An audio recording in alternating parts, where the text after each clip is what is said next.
For a surprising number of you watching this, maybe even more than half, the promotion you're chasing right now could be the worst career decision you make this decade.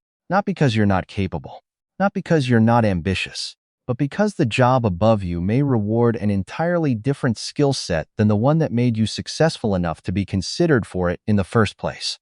And if that sounds backwards, it is. Because we're taught a very simple story about work. Perform well, get promoted, earn more money, repeat. Linear, predictable, almost mechanical. But careers do not actually work like that. In reality, a promotion can increase your salary while decreasing your job satisfaction, your performance, your optionality, and in some cases, your long-term earning power. You can win on paper and quietly lose in every way that actually matters. And there's a labor economics concept that explains exactly why this keeps happening inside companies everywhere, from finance to tech to sales. Once you see it, you can't unsee it. And it might completely change how you think about the next title someone offers you.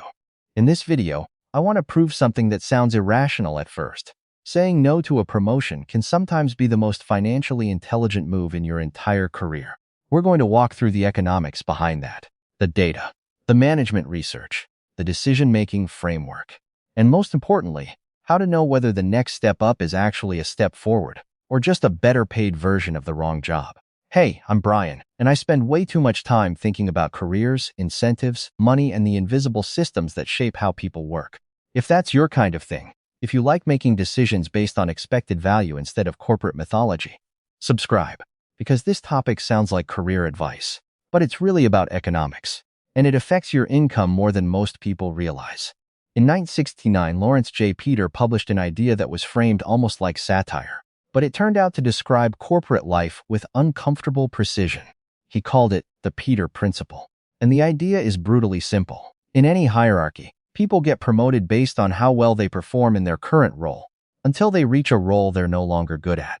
And then they stop, they stay there, potentially for years, sometimes decades. That means organizations systematically move people out of the jobs they excel at, and into jobs they're less suited for. Think about how strange that is. You're excellent at writing code, so now you manage engineers instead of writing code. You're elite at sales, so now you coach salespeople instead of selling. You're exceptional with clients, so now you spend your days in meetings about budgets and hiring plans. Your reward for being great at one thing is being asked to stop doing it and start doing something else. That's the hidden mechanism. Companies assume competence transfers upward, but competence often transfers sideways at best, sometimes not at all, because performance in role A does not automatically predict performance in role B, especially when role B is fundamentally a different profession wearing the same company logo. And once you notice this, you start seeing it everywhere. The stressed-out manager who was once the company's best salesperson, the engineering director who secretly misses building, the VP who spends half their week doing work they're visibly bad at. It's not always a motivation problem. Sometimes it's structural. Sometimes they were simply promoted beyond their point of peak competence. Imagine someone named Sarah. Sarah is the top salesperson on her team. Every quarter, she's at 130% of quota. Clients trust her. She closes difficult deals. She handles objections effortlessly. She thrives on pressure. Her compensation is excellent. Her commissions are strong. Leadership loves her. Then a management role opens up, and the company does what companies almost always do.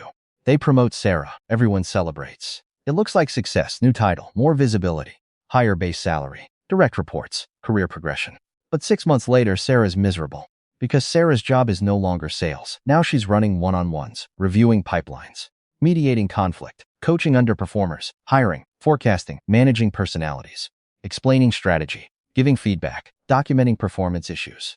Her day used to be built around persuasion.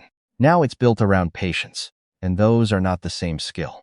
The aggression that helped her close deals now makes coaching harder. Her competitive instincts create friction inside the team. Her speed becomes impatience. Her independence becomes poor delegation. The traits that made her elite don't disappear. They just stop matching the environment, which means the promotion didn't unlock more value. It relocated her away from where her value was highest. And that distinction matters enormously, because salary increased, but utility dropped, and so did performance. That's the trap. If you're new here and just subscribed, comment your name below. I read every comment and shout out new subscribers in my next video. I do appreciate you joining me on this finance journey. Now maybe you're thinking, okay, but if you're smart enough, you adapt. reasonable pushback. And companies believe this too. But the data is much less optimistic.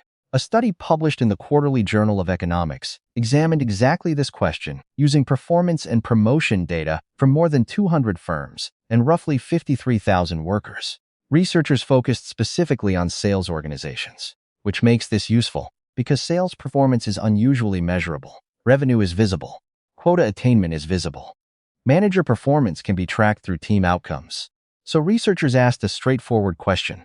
Do the best salespeople become the best sales managers?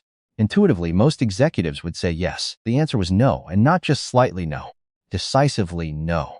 The study found that top-performing salespeople who were promoted into management often led teams that performed worse than teams led by managers who had been average individual contributors. That's astonishing. The people who were objectively strongest in the role below were frequently weaker in the role above.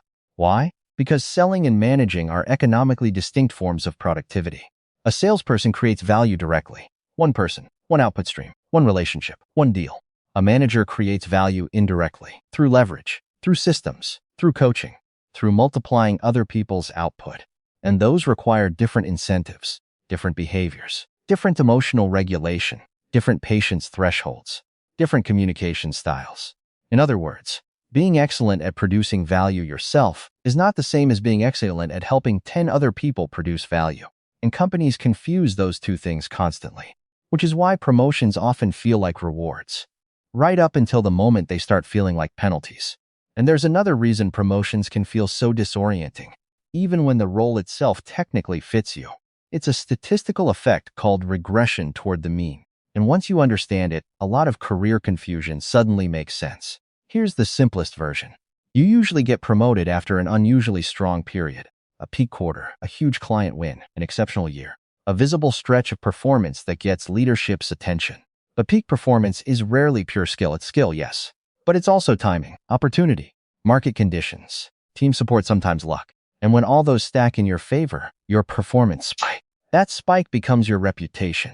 Then you get promoted. Then naturally, performance normalizes. Not because you suddenly became worse, because extremes tend to move back toward average over time. That's regression to the mean. And the timing is brutal, because it often happens immediately after promotion, which creates a very dangerous illusion. You look worse in the new role. Leadership assumes the role is the problem. You assume you're the problem. Your confidence drops. Stress rises. Everyone starts diagnosing a decline that may partly just be mathematics. You weren't necessarily overpromoted. You may simply have been promoted at your peak, and statistically, there was nowhere to go but slightly down. That doesn't make you incompetent. It makes you human. But inside organizations, human variance gets mistaken for permanent ability all the time. So here's the mental image I want you to delete. Delete the ladder. Delete the clean upward climb. Delete the idea that careers are vertical. Because for most people, they're not. Replace it with a curve, a hump-shaped curve. Picture it. The horizontal axis is responsibility. How broad your role becomes. How many people, systems, budgets, or decisions you own. The vertical axis is competence. The amount of value you personally create relative to everyone around you. At first, both rise together. More responsibility, more growth, more skill. You're learning fast. Then eventually you hit mastery. This is where your output compounds. You're efficient, trusted, fast, reliable, highly leveraged. This is your peak. And then comes the danger zone. Responsibility keeps increasing, but competence stops rising at the same pace. Then it flattens. Then sometimes it declines. Not because you're failing, because the job changed faster than your comparative advantage did. That area, right after peak competence, is where a lot of careers quietly go sideways. The title keeps going up, but satisfaction drops. Performance becomes harder. Stress becomes chronic, and your marginal value to the organization can actually decrease. That's the danger zone. And most people walk straight into it because they mistake upward movement for progress. This is where economics becomes useful, because promotions aren't emotional decisions, or at least they shouldn't be. They're expected utility decisions. Expected utility just means, what is the total probable value of this decision after accounting for both upside and downside? So let's model a promotion. Upside, higher salary, maybe an extra $20,000, maybe $50,000, maybe more. Higher visibility, prestige, resume signaling. Potential future leverage, all real, all valuable. But now subtract the downside. Lower day-to-day enjoyment, higher meeting load, lower autonomy, more political exposure, greater stress. Responsibility for other people's mistakes, higher burnout probability, less technical skill retention, potentially weaker performance reviews if the transition goes badly, reduced external employability if you drift too far from your core craft. And now the equation gets interesting, because salary value can be positive, while total utility is negative. More money, less life satisfaction, more status, less energy, more title, less leverage. That's negative expected value. And the tipping point is simple.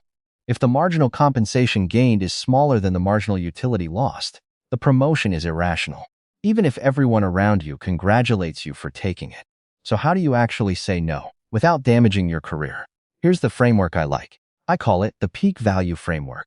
Step 1. Identify where you create disproportionate value.